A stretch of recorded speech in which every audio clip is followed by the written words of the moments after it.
Oke, baik, kembali lagi di sistem iBoss. Jadi pada pertemuan kali ini kita akan membahas tentang modul Exim terkait dengan pembuatan dokumen pabean out, yaitu dokumen BC25. Di sini kita bisa klik untuk dokumen BC25. Nah, pada tampilan halaman utamanya terdapat beberapa fitur utama, yaitu satu seperti biasa filter untuk melakukan pencarian.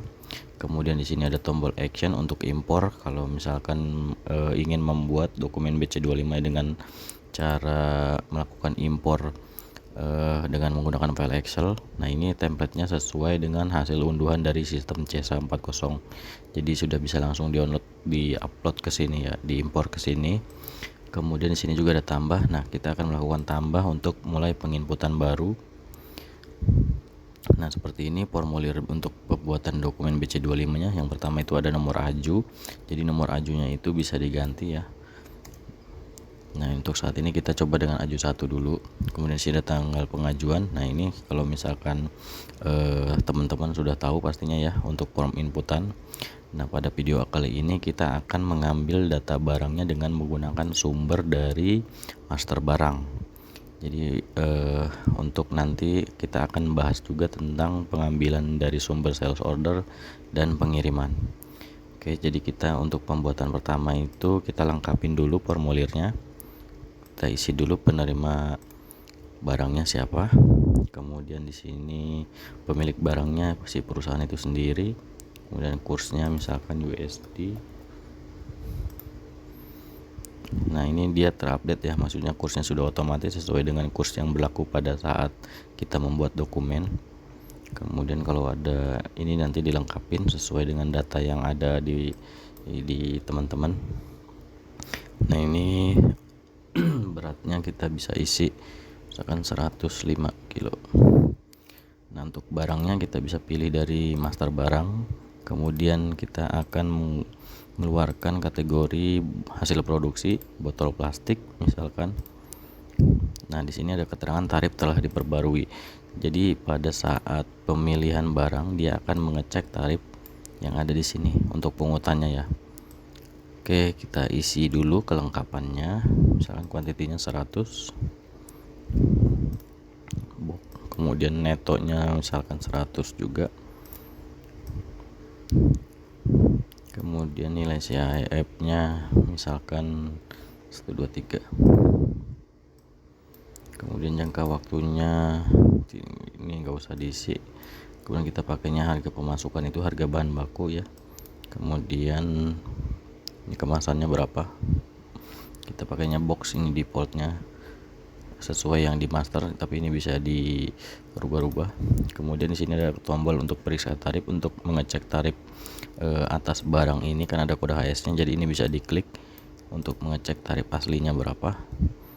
Oke, ini sudah sesuai berarti ya. Kemudian di sini untuk bahan bakunya ini bisa diklik untuk hasilkan konversi dengan catatan barang pada barang jadi ini sudah ada BOM yang sudah disetting di menu master data di sini.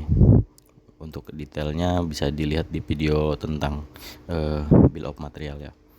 Jadi kita ke bahan baku, kemudian klik hasilkan konversi. Nah, di sini muncul secara otomatis bahan baku yang digunakan atas barang jadi yang di sini. Kemudian kita isi, lengkapi. Ini pemakaiannya sudah terisi ya sesuai dengan BOM. Kemudian di sini CIF-nya misalkan sama. Contoh ya, yang di sini pengisiannya contoh. Kemudian di sini contoh seri 1. Nah, di sini kalau misalkan memang sudah ada pemasukan sebelumnya atas barang bahan baku ini, dia akan mencarikan secara otomatis ya. Ini kita contoh aja karena kita pakainya demo ya. Jadi kita isinya manual. Nah, di sini juga kita akan mengklik periksa tarif. Nah, di sini terupdate ya. Jadi biaya masuknya, PPN, PPh dan lain-lain ini dia akan dicek secara otomatis ketika kita klik periksa tarif berdasarkan kode HS yang ada di sini.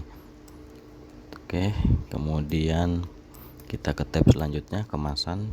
Klik tambah kemasan, jenisnya misalkan box. Kemudian kontainer, kalau misalkan ada kontainer kita tidak pakai kontainer ya. Kemudian di sini klik dokumennya, misalkan yang pertama invoice dulu, kemudian tambah lagi, kemudian bisa tambah lagi,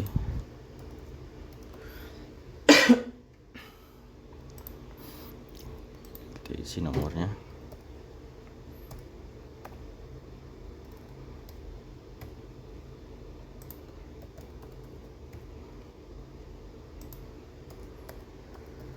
Ini contoh aja ya, untuk nomor-nomornya menyesuaikan dengan data yang teman-teman pegang ya. Kemudian kita bisa ke tab selanjutnya. Nanti di sini ketika disimpan ini nomor serinya akan terhitung secara otomatis ya.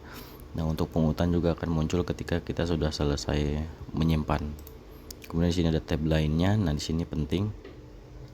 Jadi untuk dokumen ini keluarnya dari gudang mana itu bisa ditentukan dari sini, kemudian dibuatnya oleh siapa, kemudian diperiksa oleh siapa, kemudian ini dibuatkan draft pengiriman atau tidak. Jadi nanti kalau misalkan ini dipilih ya, nanti di menu warehouse, di pengiriman, di menu warehouse, di sini akan muncul secara otomatis dan pengguna warehouse hanya cukup memvalidasi, tidak perlu menginput ulang ya, untuk memotong stok atas barang jadi yang ada di sini. Kemudian di sini nama nama penanggung jawabnya, kemudian di sini jabatannya. Nah, jika sudah sesuai, sudah selesai, kita bisa simpan. Ini dipastikan tidak ada yang terlewat ya, terutama untuk yang require. Oke, kita bisa simpan dan edit untuk melihat hasil inputannya. Kemudian bisa kita cek. Jadi kalau simpan edit itu masih bisa kita rubah ya, tapi datanya sudah tersimpan. Nah, di sini nomor serinya sudah muncul. Kemudian di sini juga pungutannya sudah muncul secara otomatis. Di sini munculnya di tab dibayar karena di sini di tab bahan bakunya kita pilihnya dibayar ya. Oke, kalau ini sudah selesai, sudah muncul, sudah disimpan, di sini akan muncul juga tombol untuk kirim ke sistem CESA 40. Nanti ketika kita klik kirim data draft ini, nanti data ini akan masuk ke sistem CESA 40 secara otomatis, secara host to host ya. Kemudian sebelum kita mulai kirim ke CESA, kita bisa juga untuk previewnya atau melihat tampilan pada saat printoutnya ya. Jadi kita juga sudah siapkan printoutnya seperti ini. Nah, di sini juga sudah terhitung ya. Kemudian di sini ada pembedanya bahwa kita membuatnya di sistem iBoss ya, bukan di CESA 40 langsung. Ini bisa dicek. Kemudian jika memang sudah oke, sudah sesuai, kita bisa kirim ke CESA. Nah, nanti kalau kita kirim ke CESA, contoh kita akan kirim draft ke CESA. Nah, ini sudah berhasil masuk ke CESA. Jadi nanti di sini statusnya pun akan berubah menjadi perekaman dokumen kalau kita kirim draft. Tapi kalau kita tadi kirimnya final, ini statusnya nanti akan diproses sampai dia mendapatkan nomor pendaftaran kalau kita kirim final. Tapi kalau kirim draft itu hanya sampai dengan proses perekaman dokumen saja, jadi tidak diproses lebih lanjut untuk mendapatkan nomor pendaftaran.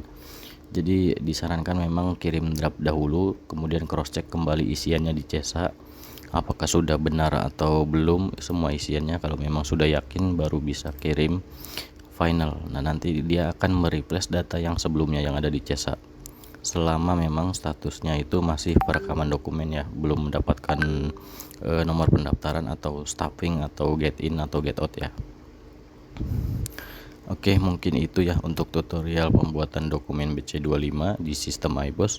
nanti kita akan bahas juga tentang pembuatan dokumen BC25 menggunakan sumber-sumber yang lain di sini. Kalau tadi kan kita sudah bahas tentang sumber dari master barang ya. Oke, mungkin itu ya. Jadi sampai ketemu lagi nanti di video berikutnya.